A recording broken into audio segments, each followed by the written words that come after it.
Cada vez hay menos objetivos, ¿pero por qué? Porque los objetivos son más importantes. ¿Ya? Señale 4 formas de protección de estructura. Señale en qué consiste el triage de estructura. Triage y operaciones de protección de infraestructuras críticas. ¿Ya? El triage consiste en clasificar las viviendas, edificaciones y infraestructuras en grupos de prioridad a los efectos de organizar su defensa.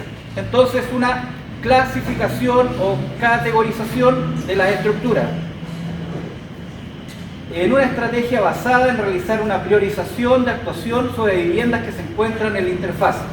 Vamos a elegir algunas viviendas en las cuales vamos a hacer intervención, otras que no vamos a hacer intervención y otras que la vamos a hacer en forma parcializada o las vamos a abandonar la intervención. Previo al análisis de ciertos factores que pueden condicionar la integridad de las estructuras y del grupo de bomberos que hacen la intervención. El triage se realizará cuando todavía existe tiempo de organizar acciones preventivas y defensivas para proteger la edificación. ¿Sirve el triage cuando ya está quemada la estructura? No. Evidentemente que no. Por lo tanto, debemos hacerlo antes de y debemos hacerlo con tiempo. ¿Podré hacer un buen triage si estoy con el fuego encima? No. ¿Cierto? Voy a tener que orientarme a lo mejor a buscar víctimas, tocar, golpear y arrancar, ¿cierto? Triage y operaciones de protección de vivienda. El triage de vivienda se puede clasificar en función del tiempo disponible en incendios de interfaz. Entonces, el triage, ¿en función de qué se va a hacer? Del tiempo disponible. En incendios de interfaz, el triage se caracteriza en tomar decisiones, un plan de actuación, valorando los medios de los que se dispone y optimizando la protección del mayor número de viviendas posible. ¿Cuál es la idea? Tratar de revisar la mayor cantidad de viviendas y priorizarlas. En la mayoría de los casos habrá que decidir qué viviendas se van a proteger y cuáles no se van a proteger. Se debe conocer el número potencial de viviendas afectadas, su localización y el riesgo de afección para poder establecer una valorización global de la situación y ver en qué viviendas es operativo, es seguro y factible de actuar y en cuáles no. ¿Qué es lo que estamos haciendo ahí? Una evaluación.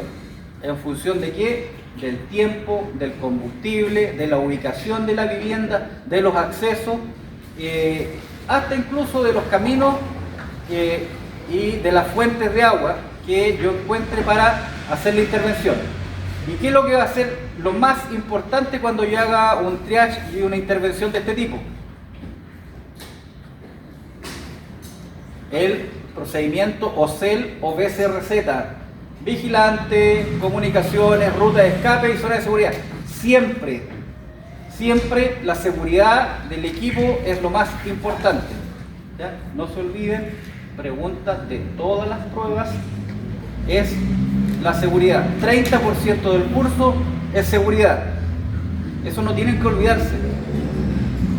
La categoría de las estructuras en el triage. A la hora de realizar un triage, quedó mal escrito ahí, disculpen, hay que formular 2 preguntas antes de decidir si vamos a actuar o no. ¿Hay vidas que corren en peligro? Esa es la primera pregunta para hacer triage. Las viviendas en las que después del análisis previo se detecta la presencia de personas serán prioritarias a la hora de realizar el triage, siempre y cuando sean defendibles. En caso contrario, habrá que evacuarlas. Si no podemos hacer la evacuación y hay personas, ¿puede ocurrir eso? ¿Qué es lo que va a primar? La seguridad del equipo de intervención. ¿Quién va a tener autoridad sobre la intervención en una situación así? ¿El comandante de incidente o el jefe de seguridad? ¿Cierto? El jefe de seguridad, si ve que por ir a buscar una persona, un animal, estima que no es conveniente ingresar a esa estructura, puede ordenar retirar al personal y que el problema de la emergencia no afecte al equipo de intervención y no se agraven las víctimas o no aumente la cantidad de víctimas.